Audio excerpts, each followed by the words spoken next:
The video showed the young lady in the lobby, and I watched her from the lobby walk to the elevator.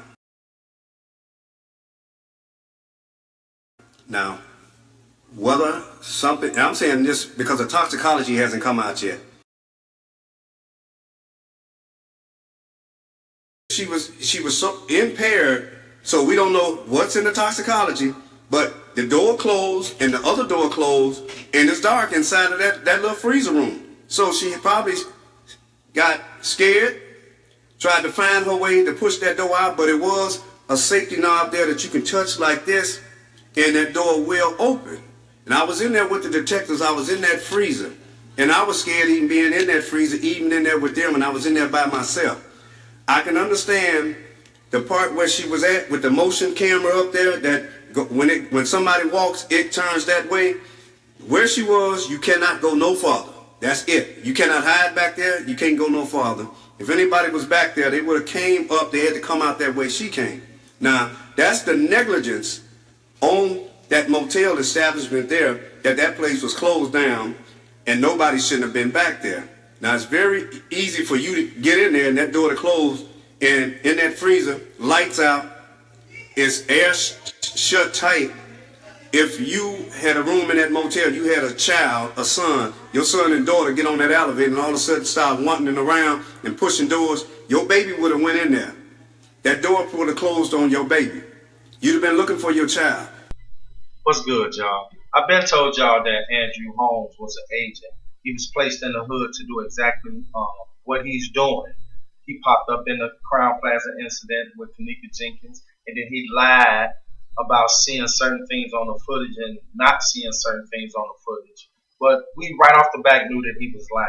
And then, a serious question came about to everyone. Why did he lie? Why did he lie? And, you all can see from this post on social media, Facebook, that, it don't take a rocket science. I've been told y'all that Andrew Holmes was an FBI agent. And, back in the Crown Plaza incident with Kanika Jenkins, a lot of people say, why won't the FBI get involved? I told y'all they did get involved when they placed him on the scene. He's an FBI agent. And you look at this post, well, okay, he's supposed to be a community activist. How many community activists that you normally see the FBI just give them so much recognition? So much recognition. The local police department don't even give activists that much recognition. And today we see the local police department just about everywhere. The activists are basically enemies to the local police department. But you look at this post right here, and it says community activist Andrew Holmes has been working with the FBI since 2013 on issues involving gun violence. He regularly visits high crime neighborhoods to urge residents to cooperate with law enforcement. Look at some of the comments that go down. One person said, he is a fraud, he cannot be trusted. Justice for Kanika. Next person said, so are you retarded? Referring to Andrew Holmes. And the next person said, J for K, he is a fraud. So again, though, it just shows what people think about him. He shows up before the police just about on a lot of issues in here in Chicago. Mainly with the youth dying or getting killed. Andrew Holmes is an agent. He lied about seeing the footage in the Crown Plaza simply because of that reason. He is an agent. And now that we know that Andrew Holmes is an agent, and then so I've always wondered, if he's since he's an FBI agent, why didn't he show up at the Crown Plaza and flex his FBI? And flex his muscle there. And if you think about it, him being an FBI agent, he could have showed up on the scene. He could have been the reason everything went haywire. He the one probably showed up there and said, look, this do not get out. We got to take that into consideration, because every time he show up on a crime scene, he's quote unquote want justice to get out. But it was different in that situation because he didn't want justice to get out.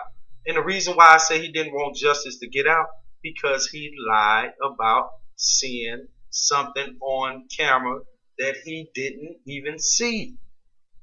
He lied. There's no other way to put it. And it was proved that he lied. Why you think Teresa Martin said, hey, I don't want to deal with this guy. This guy's telling me to stop what I'm doing. Why would he do that? How can he say stop what y'all doing and then say he wants justice at the same time? It don't make sense. And in a lot of situations, the proof is in the pudding. You look at this picture right here. The guy that's standing behind him was a top cop in Chicago. He was fired for corruption. He was fired for covering up the Laquan McDonald shooting. So if this guy that's standing behind him was fired for covering up a national shooting, y'all, I know y'all heard about the Laquan McDonald shooting, where the cop shot the kid like over, I think, 18 times. And here it is, Andrew Holmes is right here with him. The proof is in the pudding. They are educators, activists, trailblazers, and entrepreneurs. Leaders from across the country are building stronger, safer, and more cohesive communities. FBI Director James Comey recognized these individuals and organizations for their efforts during a ceremony on April 28, 2017 in Washington, D.C. But, y'all, here's my point. Andrew Holmes, he went on national TV when he went to the Crown Plaza, and he lied and said this. She was checking doors to see, to me, how she can get back upstairs. So she went down toward this unsecured area that she went, and the camera shows it, and it shows where she went. When she went in, the doors wasn't secured. She went right in. There was a freezer part there where you all see, well, you all haven't seen it yet, where she had walked back. There was no one in there. The place, they don't even use that part no more as a kitchen part. And it has two large freezers. So she walked back there, and as she went inside that door, she opened it up, which you can open up. It's just like a big steel door. It don't take much to open it. You open up that door, you take one half a step. To your right is another door to another freezer part. She had to open up that door to go inside of there, mainly trying to find her way back to the lobby. So, there it is again, y'all. We know he lied and said what he just, that was a lie, what he just said. What we just heard him say was a lie. And another point that I'm making that, a few days ago, a 15-year-old kid got killed here in Chicago. Andrew Holmes, this one to blow y'all mind. Here we go with another one of his shenanigans with the cameras. He pops up and said this. One of the cameras inside of this building was altered, turned facing the ground, turned facing the floor, not the door. So I'm asking anyone in this facility or in this complex, please help this family. The Davis is calling on police to release any exterior surveillance video from the complex. The family worried cameras may not have been functioning out there either. They believe someone may have followed her home from school and need help from witnesses to solve this case. We're looking for justice. I need justice for my baby. Andrew Holmes' organization is offering a $2,000 reward for information leading to an arrest in this case. The Justice Police Department, as well as the South Division Major Crime Task Force, investigating. So now all of a sudden, Andrew Holmes, you want to tell the truth about some video footage or the cameras. This guy's hilarious. I'm out, y'all. Peace.